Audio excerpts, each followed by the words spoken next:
You're listening to the Survivor Sweat Podcast with Mike Buchmiller and Russell Rosenblum. If you're looking for strategy articles and just about everything Survivor, head to survivorsweat.com. Now, let's get to it. Yeah, great stuff.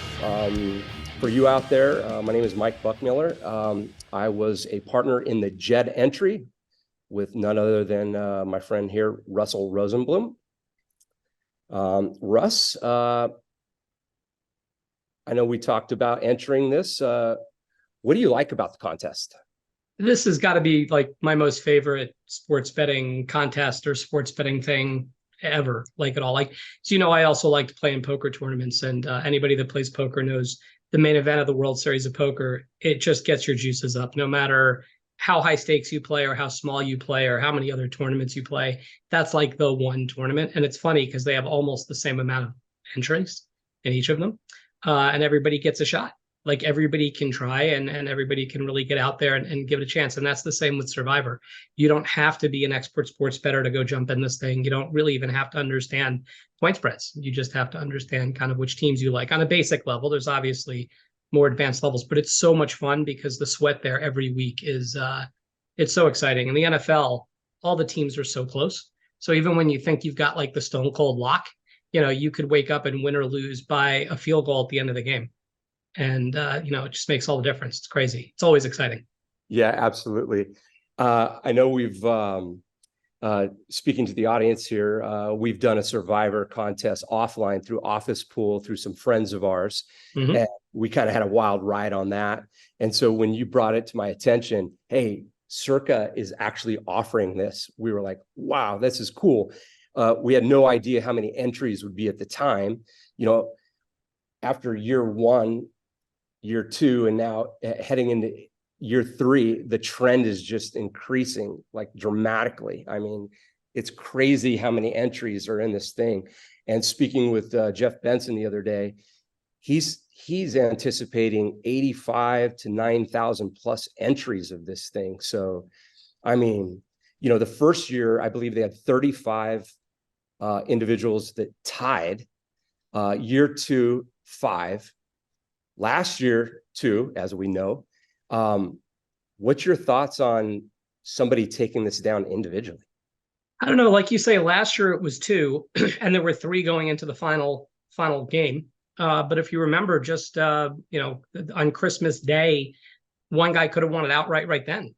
Yeah. Right. I mean, Christmas Day as opposed to Christmas or Christmas Eve day, like the day before. Somebody could have won the whole thing right there. And there were a couple of late comebacks, including us, that helped us advance. So it's so hard to say. I think it is likely to make it to the end, but it's not definite to make it to the end. I think I took a quick look, knowing we were going to do this pod. I finally took a quick look at the schedule for Thanksgiving and Christmas, which I hadn't looked at before. And, it's going to be brutal. That's the other thing that separates Circa from other Survivor contests. Most Survivor contests, you pick one game every week. You can't take the same team twice for the year, and that's pretty much, it. In Circa, that's also true, but they treat Thanksgiving Day, like that Thursday, and Black Friday, so 4 games, they treat that as its own week. Then you've got to pick another game for Sunday. And then they do the same thing on Christmas Day with only 3 games. And so it's so tough because deciding now who I think is going to win in a game in week, whatever it is, 12 or something. I mean, who knows? I have no idea. I mean, you don't even know if the teams that you think are going to be good are going to be good. The teams that you think are going to be bad could be good. You could have a great team that takes an injury in week 3, or at least if they take the injury in week 3, maybe you don't try to hold them. What if they take the injury in week 10 and it's a major injury? You still might not want to take them, and you've got to save them. And that was something we ran into last year too. How many teams do you save for those critical weeks? Is it just one? I'm just going to save one team for Thanksgiving, one team for Christmas. And if they turn out to be bad, too bad. Or are you going to save more than one? And it's tough to save more than one because no matter what timeline you use, usually you need to use those teams somewhere along the way. Yeah. So when you just brought up the Pittsburgh game, that was obviously a memorable game specifically for us. Was there any other game that stuck out to you Oh gosh, there are 4 or 5. I mean, one, the Pittsburgh game for sure, but the first game that really stuck out to me is got to be the Ravens game for sure. I mean, here we have like we think we're in a great spot. We've been saving the Ravens for an opportunity when nobody else was going to have them. I don't remember how many were left, maybe in the hundreds, like 600, maybe something like that. And I think maybe like 3 of us have the Ravens or something. Like it was such a great spot. And Lamar Jackson gets injured in like the first quarter. Oh, I First know. drive, I think. And it was just, we were at the Raiders game, which 100%. didn't start till later. And we're watching the early games from Allegiant, and we just can't even believe it. And you've got a team that just can't even move the ball. No offense. Exactly. Because, I've been asked several times about like down to the wire, like which games. And to your point, it goes back to week 13. We had one single entry left at the time. We also dabble in some fantasy football leagues that we have fun at. And we rostered Lamar Jackson. That's right. So it's either the first or the second series, and he goes down with the knee, as it turns out to be season-ending knee. And my heart just went, are you kidding me? Here we had Baltimore penciled in here, home game against Denver. For weeks, we have them penciled in. And we get the double whammy. We go out with fantasy. We get no points there out of our quarterback, which everybody knows detrimental. We're at Allegiant Stadium, sweating the game. And the time I'm like, Hundley isn't that bad. And time after time, he kept throwing picks in the end zone. They couldn't execute. You kept saying, I thought you liked this guy. And I'm just shaking my head. He ends up sneaking it in late in the fourth. Could have been within 2-3 minutes left. We faded the 60-yard field goal. I know that because I was down on my knees and I got tackled. Oh, yeah. By me, who's like half your size. Linebacker tackled me as I'm down, just praying that this kick comes up short. Oh, gosh. Yeah. So week 13 was definitely something for sure. And that was one of the most memorable, and obviously for you as well. It was just crazy. But that's what makes it so exciting. I remember the flip side. If it was, I think it was Thanksgiving, when it wasn't even a game we had, right? It was watching was it the Colts with Matt Ryan tanking a giant lead, right? And we had, was it the Vikings, Colts and Vikings, right? Yeah. And you had, let's say there were only, 14 entries left or somewhere in there, something like that. And you had like 6 of them that were on the Vikings. Yeah. And we think we're going to lose like half the field. It's not us. Like, we're not even in this game, but we think we're going to lose almost half the field. And you get the Colts with like literally the worst, like the Vikings, technically the best comeback in NFL history. And I'm throwing crap around my office and screaming at the home office, and my wife's in the next room. She thought we were knocked out. And I'm going to explain, no, we don't even have any. She goes, did you bet on that game? I go, not exactly. Right. Like it's that. Yeah, that was absolutely beyond tilting, because if I remember correctly, the picks have yet to be revealed. It was an early game, maybe Saturday morning. And we had anticipated more entries on there. So as we were watching and sweating the game, we rode the belief that, hey man, this is we have a real shot at this now. Because even though we're down to 15, 14 entries, whatever it may have been at that time, realistically, you don't know if you're going to get to the finish line. But seeing that and anticipating the entries that we thought were going to be on the Vikings, that was gut-wrenching to see the greatest comeback in NFL history. And just, it felt like we actually lost the pool right there. It did. It really did. Because you don't get a lot of shots at it. Like, you don't really know, like, even though, like you asked early on, if I think it's going to make it all the way to the end. And like, look, I really don't know. But I do know that you don't get many shots to like win the whole thing or lose half the field. Right. And that was one of our shots to really lose, what we thought we would lose half the field. And we saw the number of picks later. There were still some on there, but not as many. Yeah, I want to say 2 or 3 rings a bell. And it felt like we were back in it, because we felt like we took a beating. Obviously we weren't on that team, but we felt like we took a beating. And then we went, oh, wait. Yeah. And so that kind of gave us some second. But don't forget also, one of our partners in our pool is just beyond a Matt Ryan fan. Oh, right? God. Beyond, he's named his children after elements to do with the Falcons. I don't want to give up who he is, but it would be very obvious if I gave you his daughter's name that it had to do with the Falcons. But it's like, so we're just, tormenting him the entire time by text while we're watching the game.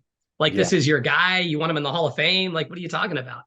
But it was, yeah, I mean, but again, that's where the excitement comes, not just from the games you have, which is why this is such a great contest. I remember one of our partners that had the smallest piece. And I asked him at the last minute, because we had one partner that didn't want his whole piece. And so I said, do you want, teeny share of this? And he goes, yeah, sure. And then after he takes the piece, he goes, so explain to me, what is Survivor?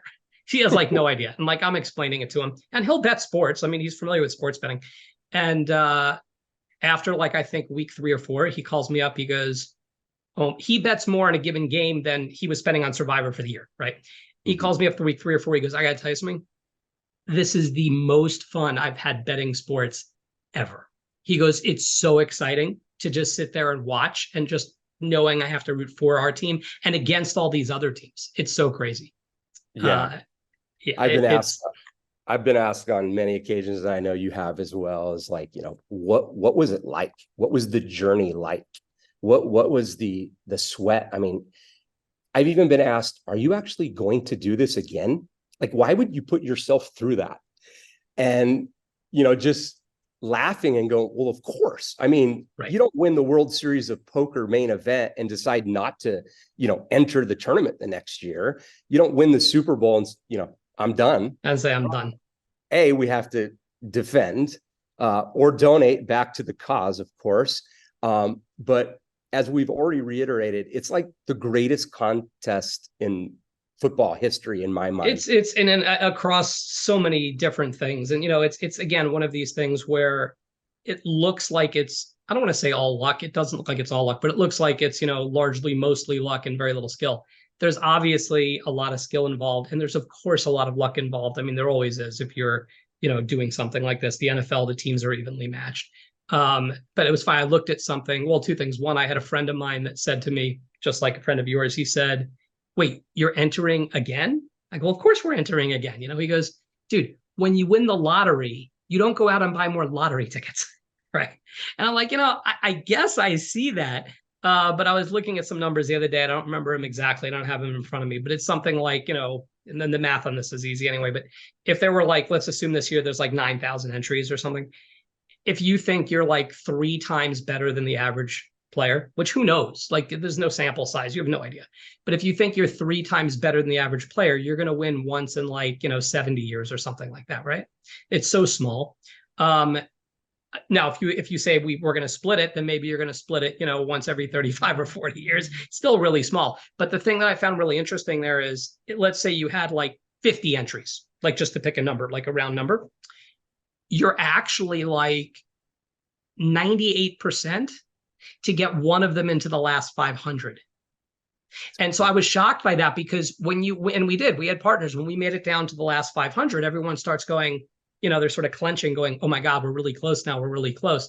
You're not really that close. Like if you started with 500, you feel like your chances of winning were close to 0. Yeah. Like less than 1%. I mean, yeah, because it's winner take all. I mean, it's not like a poker tournament where you're just trying to cash, and then scale. Here it's winner take all. I mean, even when we discuss being in the top 100, we're like, okay, great, this is fantastic. What an accomplishment! What did we accomplish? Nothing. At this point, I mean, how are we going to navigate and win this whole thing? Right. And so, exactly. And I've been asked, what's the optimal number of entries? I mean, I personally think that you should max out, individually, but like, I know some people get together in groups and teams, and obviously we have people along the ride that want the sweat. How many entries do we get? Do we do? It's so that's a great question. And I'm honestly not sure if I'm sure someone's answered it. There are a lot of people a lot smarter than us on the game theory side, on the math side of this. But I remember asking some of those people that I know are a lot smarter than us a few years back. And each entry theoretically has slightly diminishing returns, but it's a question of how much it diminishes and when, right? Because it is winner take all, right? So if you made it to the last week and you had 2 entries and somebody else had 1, I don't know. I actually think that second entry has tremendous value. Sure. Tremendous value. I mean, you could take both sides of this. I wouldn't necessarily do this, but you could take both sides of the same game and, hedge for ties and know you've locked up at least half. Sure. Like there are a lot of things you can do with 2 entries at the end. Now, let's flip this slightly differently. And let's say you have 7 entries out of 8 remaining with 2 weeks to go. And at the 2-week mark, the other guy goes out and you still have 7 entries remaining. I mean, you're thrilled you won. So this doesn't really matter. You just, won however much money, 6 million or maybe 8 million this year. But you would have won and had 6 entries or 7 entries that you didn't need. Right. So clearly those don't have any value anymore. Right. So I don't, that's why it's tricky. But if you do get to the end, and let's say 8 of you make it to 8 entries, make it to the end, but you have 7 of the 8. Well, you don't split that 8 ways. You're getting 7/8. This is right. true. So suddenly it's not as if, it is winner take all, but it's not as if those extra entries didn't matter. If Sure. you only had 1 left and that other guy had 1, you'd get half. Here you're getting 7/8. So that's why I think it's incredibly difficult to really figure out where that number, where it shifts, or if it shifts. Maybe it doesn't. Maybe they're all just linear. It is hard to say. Sure. So taking all that into consideration, going into week 1 this year with multiple entries, or maxing out, if we will, we know that last year, statistically, there was absolute carnage. 46% of the field was wiped out in week 1. And prior year, it took 6 weeks to get to 45%. So obviously a lot of the chalk went down. So how do we go about entering week 1? What do we do? Week 1, it's so tough because all the information that we use when we get to the end of the season doesn't really exist in a meaningful way. We can look at who we think the chalk's going to be, who we think everybody's going to take, and we'll be somewhat accurate percentage-wise with the data that's out there. But for example, I don't remember. I haven't looked at this. You might still have them somewhere. Week 1, I think there might have been 11 different teams taken, or 12. There were a lot of different, you might have had 2,000-3,000 people on one team, and you might have only had 15 on some team over here. But it's not as if near the end of the season where you really know only 3 or 4 teams are going to be taken. Right. And so maybe you're trying to take a 5th team, or maybe you're trying to take one of those. But at the beginning, I think you've just got to kind of look at your path. And it's like I've said, we've said a lot to people when they ask us, level 1 survivor strategy. I want to pick the team I think is most likely to win. The thing's called Survivor, right? I have to survive. And I don't really care what anybody else does. I just have to survive. I'm not worried about them. Level 2 survivor thinking is, and most people make it to level 2. I want to take the team I think is most likely to survive that I don't need sometime later. I'm not just going to take Kansas City week 1 because I think they're going to win. And then I don't have Kansas City the rest of the year, whatever. Maybe not the best example this year for them, but in general, right? Then you've got level 3 thinking, which really is, I want to take the team that I think is most likely to win, that I don't need to use later, that I also don't think a lot of other people are already using. Later, you can say that nobody else is using. Early, it's that I don't think a lot of people are using, right? So sure. Week 1, you're going to have, and I had these somewhere, who is Arizona playing? Arizona is on the road against the Commanders. They're a 7-point dog. Right. So everybody is going to be everybody. I am curious how many people take Washington in that game. And I think you're going to get more than half on just one team. I do. Maybe not. Maybe because maybe not, because you've got a lot of people that have duplicate entries. I'd say at least 30% are probably going to be on Washington in this game. We'll probably have some entries on Washington too, just because with our teams, if we only had 1 entry, 100% I'm not putting it on Washington. I'm not. If you have lots of entries, it's sort of the hedge that probably gets you through to week 2. But the reality is, if Washington loses that game, you could lose so many entries. And the thing that's so crazy in week 1, your level of data about how good a team you think is good actually is it may not be very accurate. And not to circle back to last year, but I do remember last year, before the season started, we had to save a team for, I guess it was Christmas week. And so we saved the Super Bowl champ Rams before the season started. We're like, all right, this is going to be a good spot for the Rams. I think they were playing Seattle or something late in the year. I can't if I remember right. And we're like, this should be a good spot for us. And then actually the Rams Seattle game was later. Right? And then we realized, oh my God, by week 3 or 4, I don't think the Rams are good. And so now all these other, all our plans, like the Mike Tyson thing, right? Everybody's got a plan until they get punched in the face. Once we see the Rams aren't good anymore, now we've got to pick a different team to save for Christmas. That sounds easy. That's fine. But then the team we're now saving for Christmas, maybe we were going to use in week 6 or 7. Now we got to put a different team there. And that might have been the team we were going to use in week 3. So one change shifts the entire dynamic of the whole season. So you have to be careful. And if you do have multiple entries, you want to make sure you're protecting different paths that you can go down. Time for a message from our sponsor. Stay tuned, and we'll be right back with the Survivor Sweat Podcast. If you live out of state but want to enter any of the biggest football handicapping contests in Las Vegas, you've come to the right place. Football Proxy is the most professional proxy service in Las Vegas and can serve as your trusted proxy to enter your picks each week for the Super Contest, Circa Sports Millions, or Circa Survivor contests. What makes Football Proxy different from other proxies? Well, like other proxies, we have late selection deadlines and an easy-to-use web portal to submit your picks each week. But, unlike other proxies, we allow our customers to change their picks anytime before the pick deadline, which is crucial when gathering last-minute information. Ask another proxy if they allow you to make changes to your picks and see their reaction. It's what makes us the top-rated proxy service in Las Vegas. To get started, fill out the contact form and a representative will contact you to answer any questions and schedule an appointment. Then book your trip to Las Vegas and meet us at the designated casino to get signed up. Once the season starts, sweat the action all season long with your picks. Schedule an appointment today and compete against the world's best for your chance at millions. I remember listening to one of Veason's podcasts, and there was the gentleman that had 6 entries, and he wasn't spreading them out. He was putting them on one team, and he was discussing a little bit about Thanksgiving and some other teams having multiple teams, and to that point where the Rams were saved and then turned to dust. And then what do you do when you only pull that team back? So it's one of those things that are tough. But that's what's interesting. You take someone like this, depending on what he's doing, you can, and I know we had long talks about this, right? Mm-hmm. When that guy goes bust, it was on the Bills, if I remember right. He had everything on the Bills. Jets, Bills, yep. And when everything goes bust, he makes, the sports news, and he looks like a donkey. That's what I call the genius donkey play, right? When you're wrong, you look like a donkey. When you're right, you look like a genius. No one's really evaluating you based on the decision you were making at the time.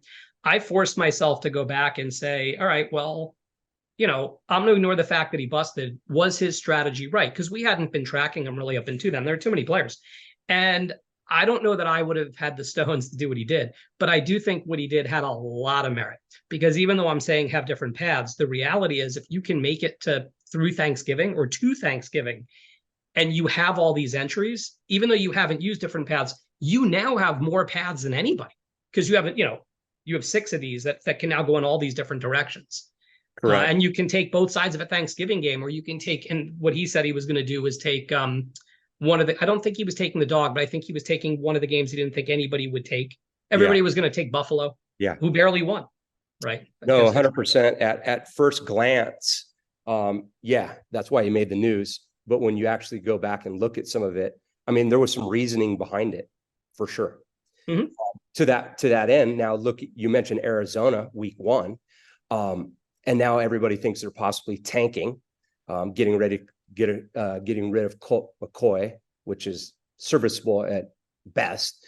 But I mean, are people now going to follow Arizona? Are people going to track and follow Indy or rookie quarterback? So you can try, but you've also got to look. And let's say you're trying to do that.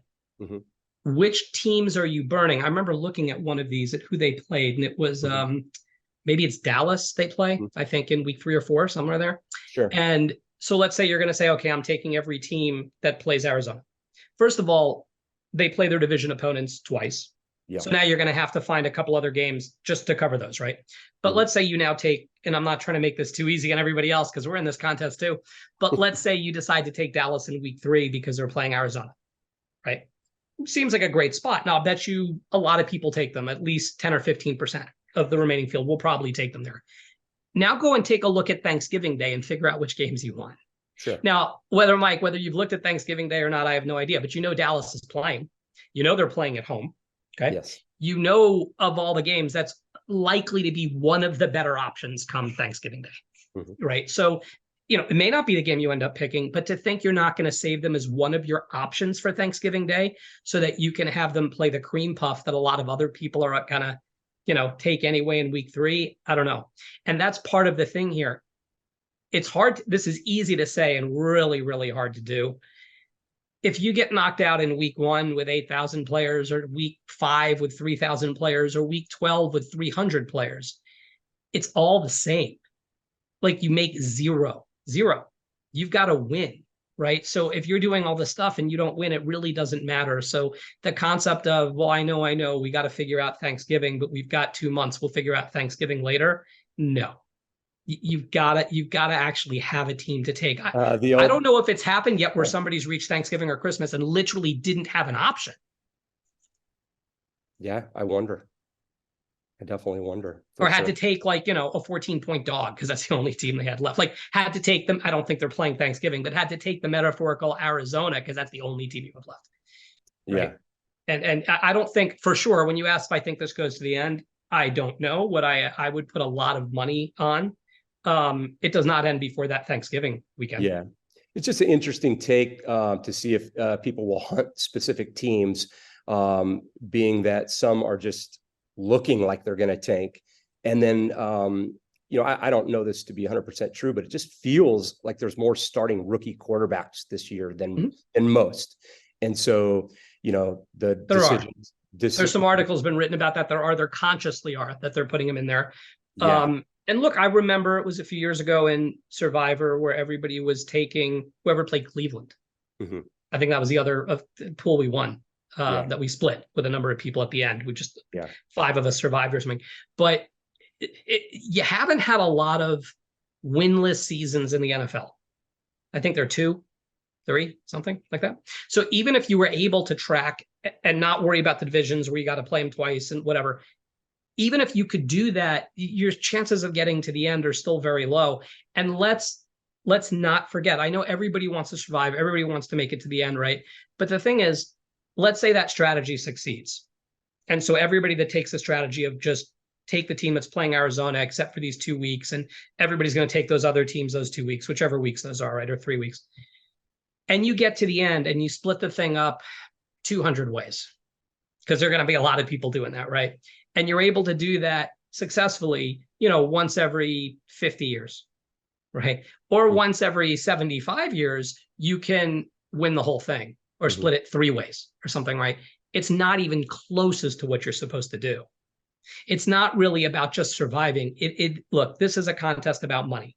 It is about winning the most money, right? You want to get to the end by yourself, not get to the end with 100 or 200 or 300 or 500 other people. You're not going to get there often enough that it makes it worth doing. Using the poker analogy again, it's, do you want to just squeak into the money? Or in the few times you make the money, do you want to finish in the top 3 of the event? Yeah, we've had this discussion. Are we playing to win or are we playing to survive? And so it's one of those things where, you know, it seems easy, but it's a difficult decision to push the button to survive or push the button and have the stones to be contrarian here and try to win this thing outright. Exactly. And it's hard. It's very easy to say. Very easy to say. It's very hard to do. Absolutely. We've had those discussions for sure.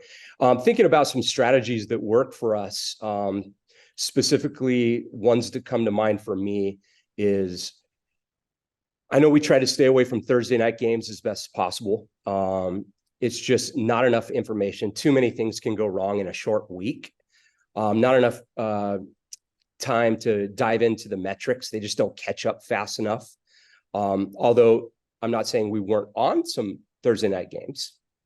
You know, there was a Thursday night game we were on that if we weren't on, we don't, you know, we don't win. We don't even go anywhere. Funny sore subject. We might save that for another episode. Mostly sore for me. My friend, can be a whole episode in itself. Oh, I would think so. Let's save that for another time. That's our little hook. If you, I'm just going to say it's the only entries we got through were for Thursday, and we can save why for another time. If you prefer. I know we didn't totally avoid them, but we try to stay away from divisional games if we could. Those tend to be tighter games. They know a little bit more about each other.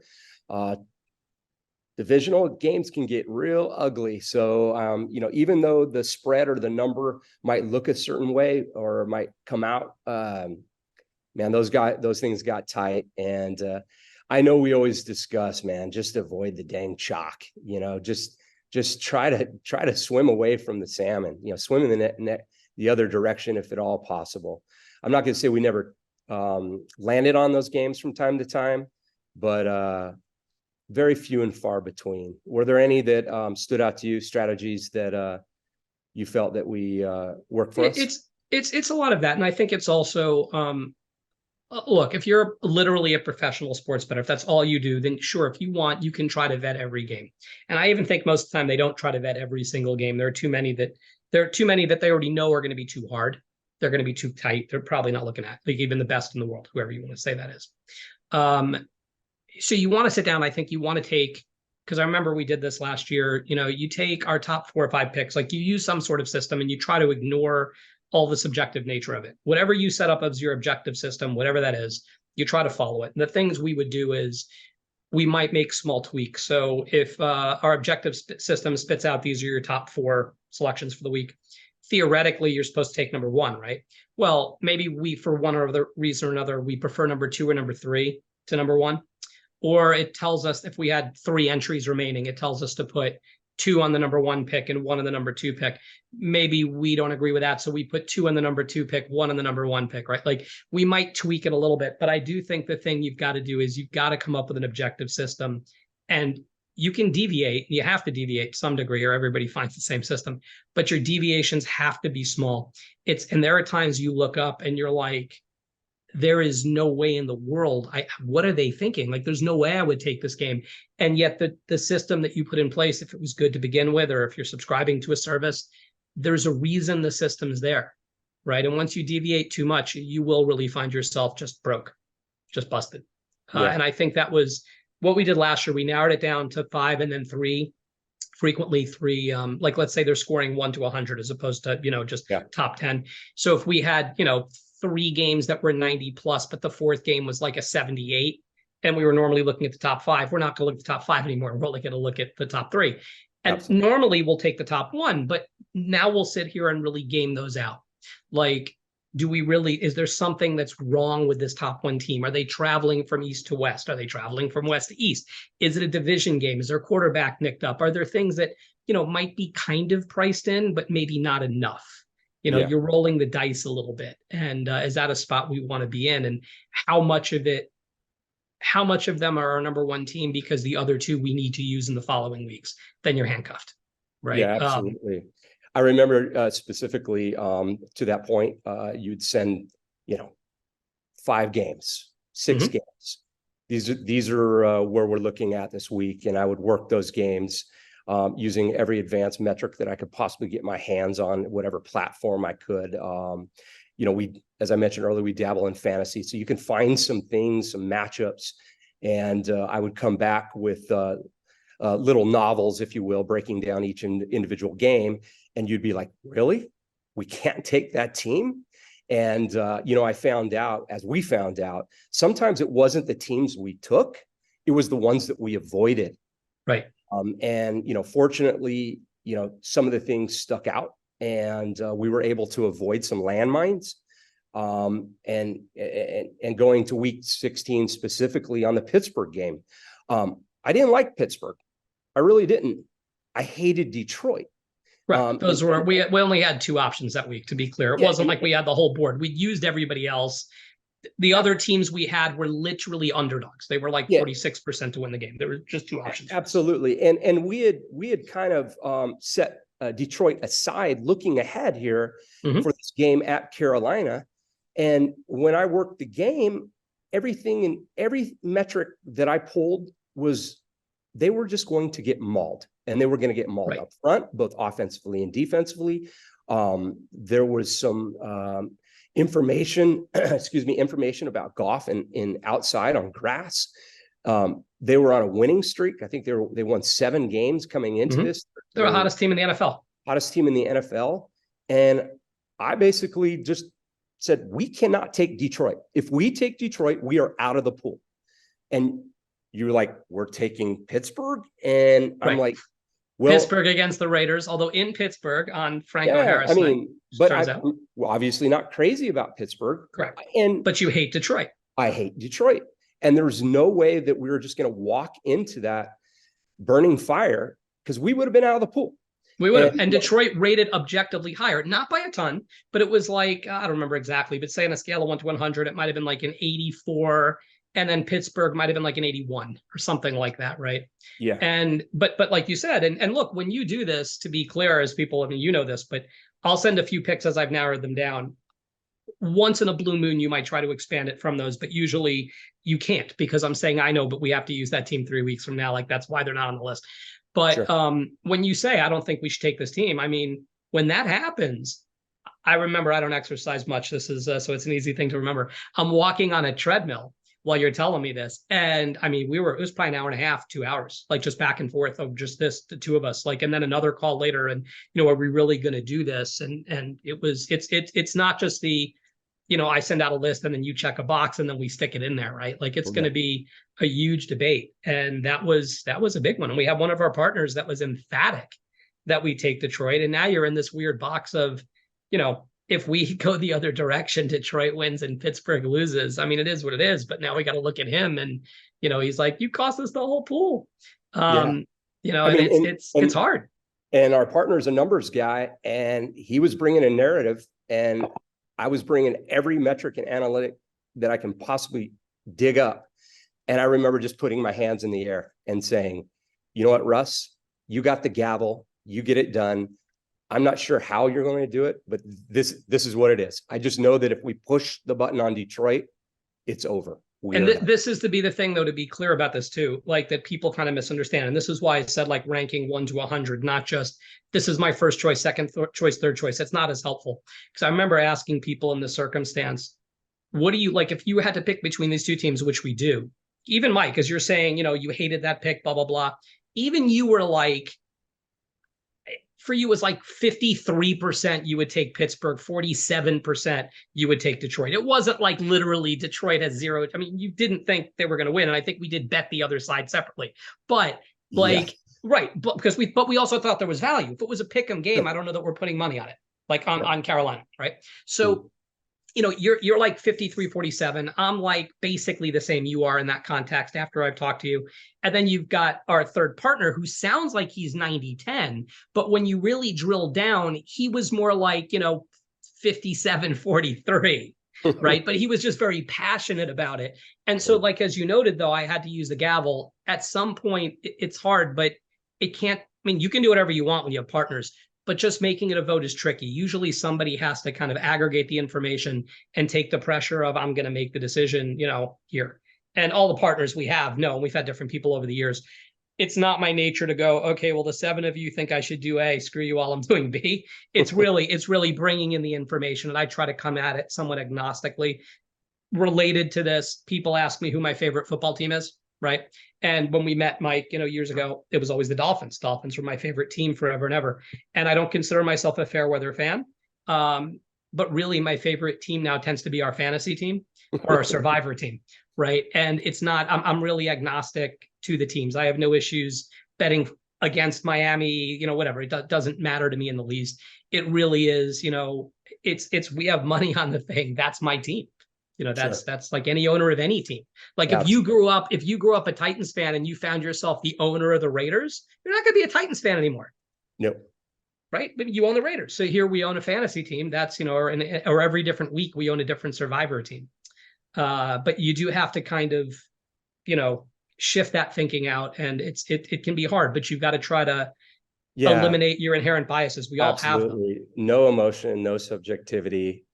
You just got to have some conviction in your process and make your decisions. And so, to your point, our fantasy teams and our survivor teams, have turned out to be our favorite teams for sure. Oh, there's no doubt. And funny on this, because I'm not going to again say the exact path or the exact team, Falcons, but one of our partners, because he'll probably watch this and be like, I didn't do that. I told you I didn't do that. So I'm not going to name him. But when we got down to our trajectory for the last 4 games or so, and we had some differences in what we should do in some of the games, and he had some opinions very strong about what would happen in very specific games. And I'm looking at it, and it didn't click right away. And then I called Mike. I told him, "Oh my God, I got to show you a page." He goes, "What?" And I direct him to like the NFL playoff pictures. There were 3 games left. The NFL playoff picture. He's like, "What?" I go, "Look here. Look at the only path the Falcons can get in with, and now look at the exact games he's telling us to take." It's not that he's telling us to take the Falcons. He's literally, the path he's giving us is the path that literally the Falcons would have to get in the playoffs. And to be clear, he's a smart guy. He wants to win the pool. Like, he's not, but I know that's implanted somewhere in the back of his mind of, can this path happen? Can these things happen? And they're close. It's not like he's telling us to bet some 20% team. He's telling us to bet 1 week the 52% team instead of the 54% team, right? I mean, they're close. And maybe it was a complete coincidence. And when I brought it to him, he laughed and said it was a complete coincidence. But I mean, but it has to, but it's there in the back of your mind. Even our fantasy teams, like when we took, Baltimore and we have Lamar Jackson, like we already know we're kind of rooting for this. Like we already have these guys in place. Like even that creates some sort of inherent bias, and you've got to do your best. And that's where by the way, I think it is great to have partners and teammates, even if you don't need it for the economics, even if you're not getting more than 10 entries, you should have some partners and teammates that you listen to, because otherwise you lose perspective. There's no chance any one of us that was in this pool win it without any of the partners, like by ourselves. Zero. Agreed. I think we did a really good job of holding each other accountable. And just the discussions, sometimes as we're in that discussion, the light bulb just clicks. Yes, exactly. I see something a certain way, you see something a certain way, a partner sees something a certain way, and it just makes you think about it a little bit differently. And so you're 100% correct. And the accountability piece is huge, and sometimes it's okay to look ahead. A lot of times it's okay to look ahead, but it's also, sometimes you have to pivot, but you have to bring some metrics and something to the table that speaks to that specifically. And sometimes it just comes to light, for sure. Absolutely. And the value there, even that person that had that path that, we ultimately did not take, he forced us to look more sharply at every other game we were taking. He was never the rubber stamp of, once, very rarely. Yeah, that's fine, right? So we would be forced to look, and then we might shift towards his position. We might shift to a totally different game because he hated our game. So, I mean, it still adds value, even if you're not necessarily taking the suggestion. Oh, without a doubt. I love to be questioned. It just sharpens our saw. It helped me do a little bit, kind of a deeper dive, if you will. And either when I come back, I have this same thought process, or a completely different one. Right.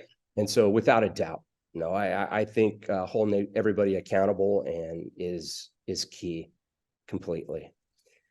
All right. So did you watch any preseason games? It's funny, very, very, very little. I also like to, I try not to bias myself too much also, but preseason I find can be totally tilting in that sense, because you see things and they can be completely deceptive.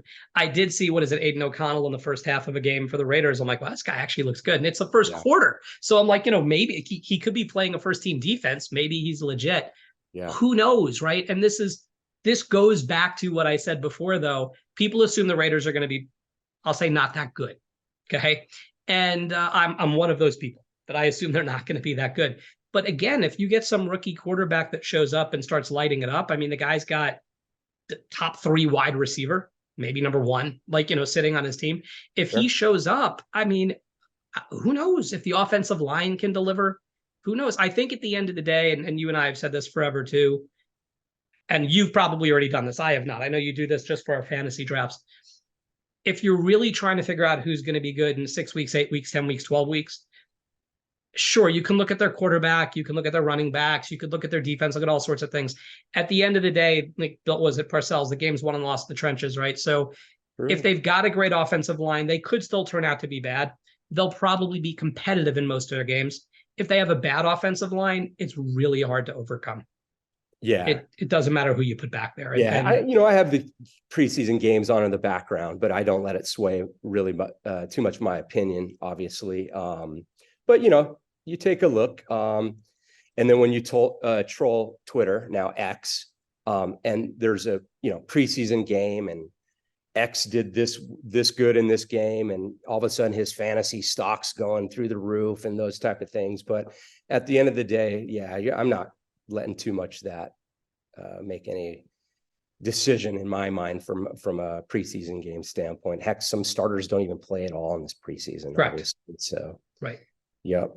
All right. So what tips do we have for people this year in Survivor? I mean, let's not give away the secret sauce here. Okay.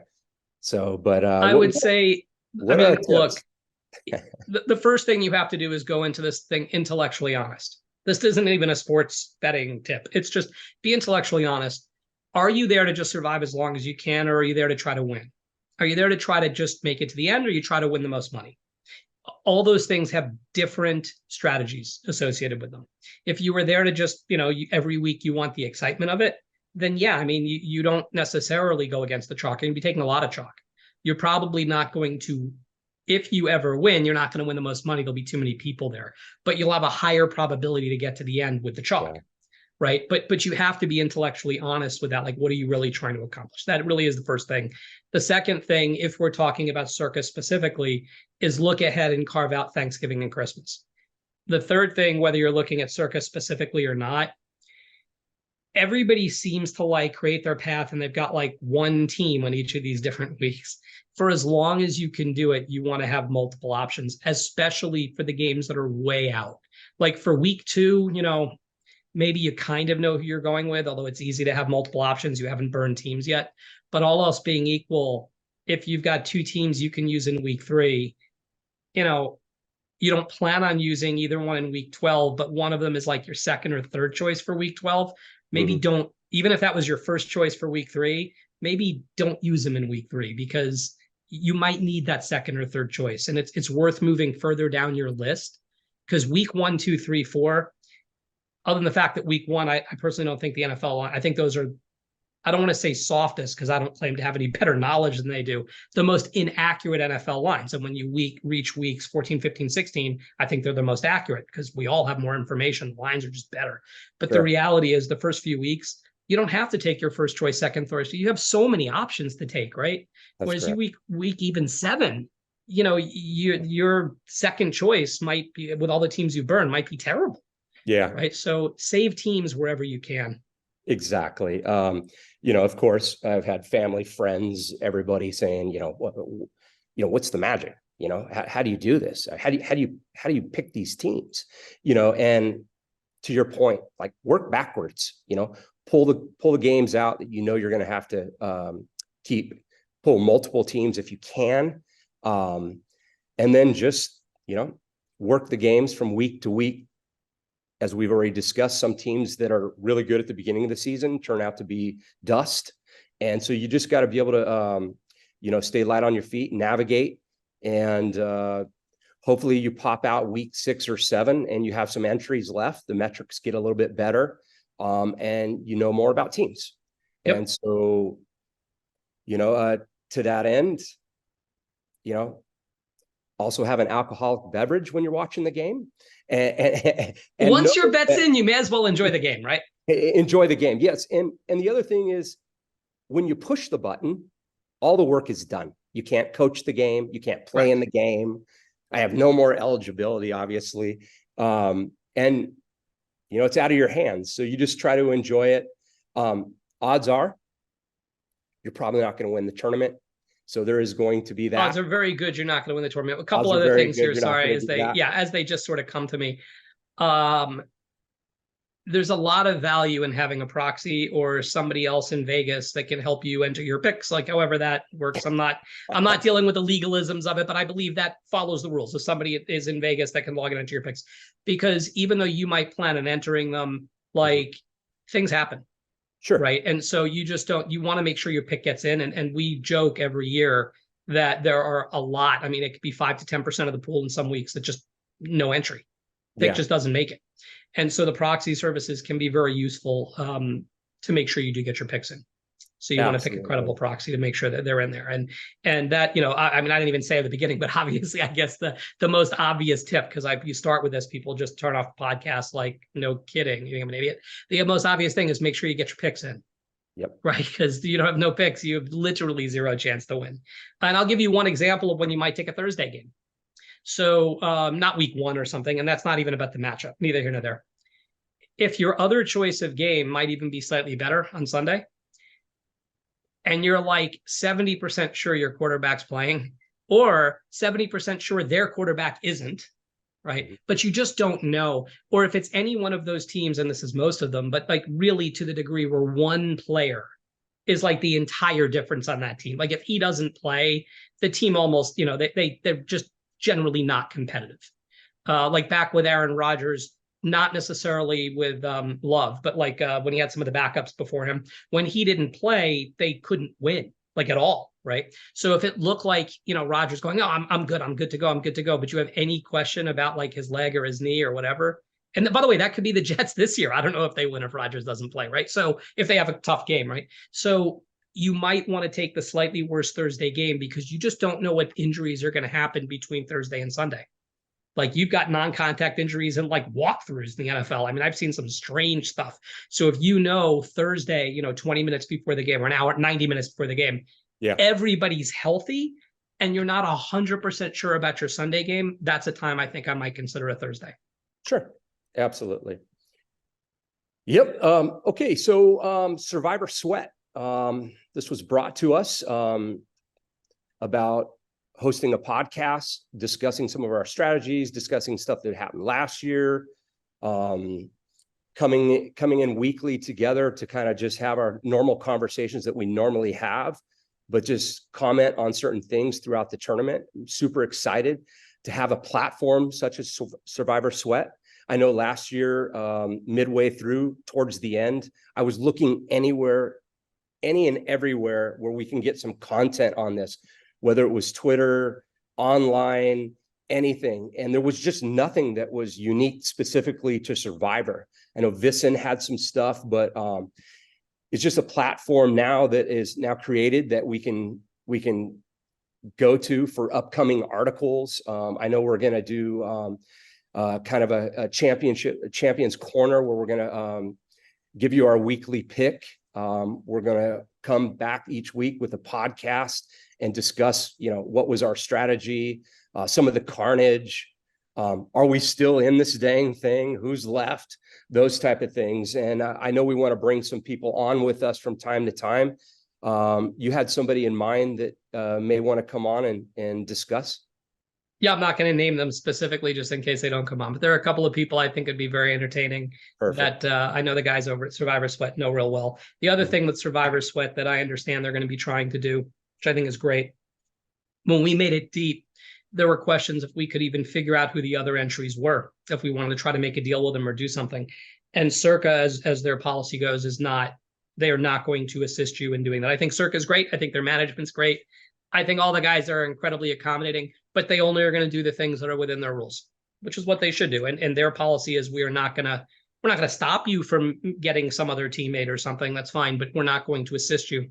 And so you find yourself jumping through a lot of hoops. And I happen to know some of the guys over from Survivor Sweat before they're calling it Survivor Sweat, and they knew a lot of the entries and they were digging around trying to help us find some of the other guys that were there, which was incredibly helpful for us. And so I think having access to stuff like that and having the ability, I think they're going to have a platform for people to buy and sell entries or some semblance of that, sell a portion of entries, which could be interesting. So for people out there that are thinking of playing, they're putting up $1,000 or 5,000 or 10,000, right? They're buying and they're going, well, geez, that sounds great, but I'm never going, like if I finish third, I get 0, which is technically true.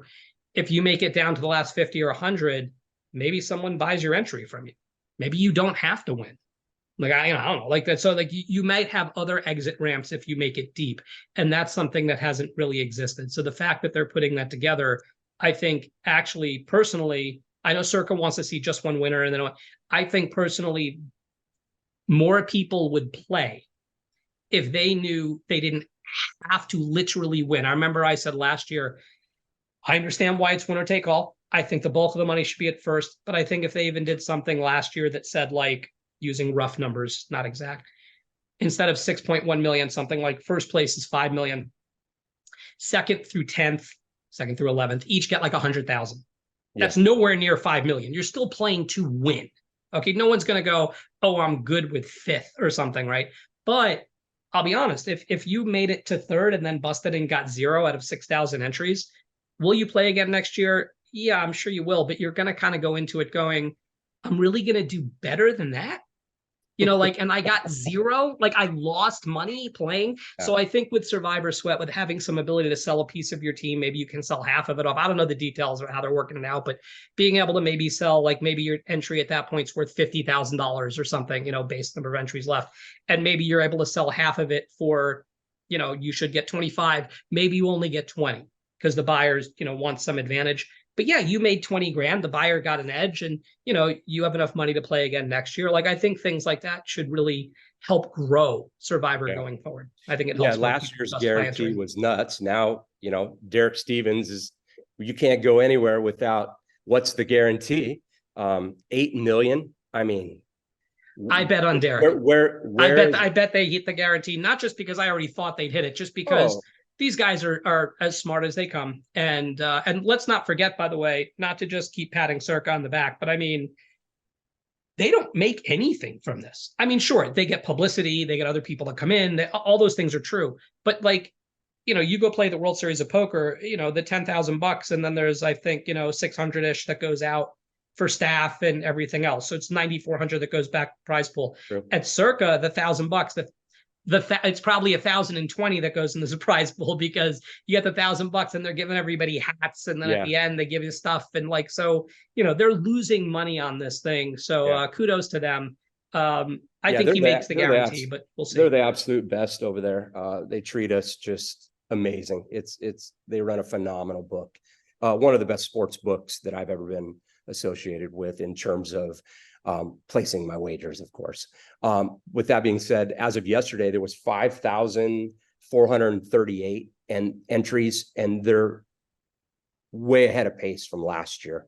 So to your point, and I think I've mentioned it before, 85 is probably the short number. 9,000 is probably the real number. I'm using 9 now. I mean, I've got to pick a number now when I'm plugging into our objective formula stuff, and I can change it later, of course, but I'm using 9 as a number. And this is going into year 4. I mean, the trend here is, you know, where's it going to end? I mean, this thing could be up over 10,000 entries soon. So when you're talking about that type of life-changing money, I mean, I know not to beat a dead horse, but having a platform such as Survivor Sweat, where you can connect with people, communicate with people, come to for weekly articles, see some picks, man, a one-stop shop, if you will. You know, we'll be on there bringing some content after each week, and I think it's fantastic. I'm glad, I'm happy, honored to be associated with it, and I'm interested to see who's going to be this year's winner, whether it's one or multiple. I hope it's us. But I'm not too greedy. I'll be happy to split it with somebody else out there watching the pod. Sure, of course. And I can't wait to congratulate them as well. It's been fantastic. This is awesome that we can communicate like this and just kind of debrief last year a little bit. It's almost like COVID again. Oh, wow. Back on the Zoom. Back on the Zoom. Absolutely. So yeah, it's been good. I appreciate the time. I can't wait to do this next time. But next time, it hopefully won't be over a Zoom. I'm open. Next time and the time after. Yeah. Yeah, I'm hearing that there's a studio in place where we can possibly bring some props, show off some of our mementos, and have an in-person discussion. And whether that's prior to week 1 or after week 1, and we'll have a lot more to talk about for sure. I'm sure we will. Hopefully we'll still be in. I'm guessing we'll have at least 4 picks. So, we're favored to still be in this question. Last year we lost a third. And as dejecting as that seemed, it was great because 45% of the field was gone. So we're well ahead of pace. Exactly. And that's really all that matters. You want your equity to go up. You lose less than other people. Nobody wants to lose any picks, but you're going to. So yeah, absolutely. Unless you're Alex Brown, he didn't lose any picks. Oh gosh, yeah, that's he's the guy we split with, and he won 1 entry all the way to the end. Yeah, I've been asked the question: can anybody possibly win this thing with 1 entry? And the answer is literally just yes. Yes, it happened. Yes. It happened. And so whether you're in with 1 or max out, you're in it. You got a shot. And I know this to be true. We know this to be true because we won it. And so congratulations again. I've said this many times to you and our partners that are along the ride for the sweat. And I sure as heck hope it happens again. Me too. Let's do it. Repeat. All right. Signing off. Signing off. Looking for Survivor strategy articles? Did you lose your last entry on a Survivor contest and wish you could rebuy? Check out our marketplace and you may find what you need. Head over to survivorsweat.com for all things Survivor. And we'll see you next week for the next Survivor Sweat podcast.